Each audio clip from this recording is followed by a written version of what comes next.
ആ കൊള്ള ഒരു കാരണവശാലും CPM എന്ന് പറഞ്ഞ പാർട്ടിയുടെ ഹൈറാർക്കിയെക്കുറിച്ച് അറിയാവുന്നവർക്ക് CPM ഒരു പത്മകുമാറോ അല്ലെങ്കിൽ ഒരു വാസുവോ അല്ലെങ്കിൽ ഒരു PS പ്രശാന്തോ മാത്രമായി ചെയ്യുമെന്ന് ഒരിക്കലും കരുതുക വയ്യ.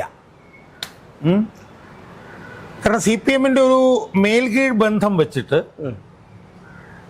CPM എന്ത് നടന്നാലും അത് മുകളിൽ അറിയാതെ നടക്കില്ല. ഇപ്പോൾ CPM ഒരു ആക്രമണം നടന്നാലോ അല്ലെങ്കിൽ കൊലപാതകം നടന്നാലോ ഉൾപ്പെടെ AKG സെൻറ്ററിൽ അറിയാതെ നടക്കില്ല. അതാണ് അതിനകത്തൊരു ഒരു മേൽകീഴ് ബന്ധം. രണ്ട്, നമ്മൾ ഈ ശബരിമലയിലെ ക്രമക്കേട് നമ്മളെടുത്ത് പരിശോധിച്ചാൽ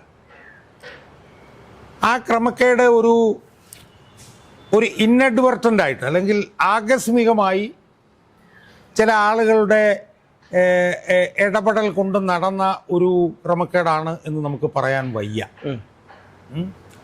കാരണം നമ്മൾ ഈ ക്രമക്കേട് പരിശോധിക്കുമ്പോൾ ആദ്യം മുതൽ നമുക്ക് കാണാൻ കഴിയുന്നൊരു കാര്യം എന്ന് പറയുന്നത്, ഇപ്പോൾ ദ്വാരപാലകരെ ആദ്യം കൊണ്ടുപോയ സമയം മുതൽ നമ്മളെടുത്ത് നോക്കിയാൽ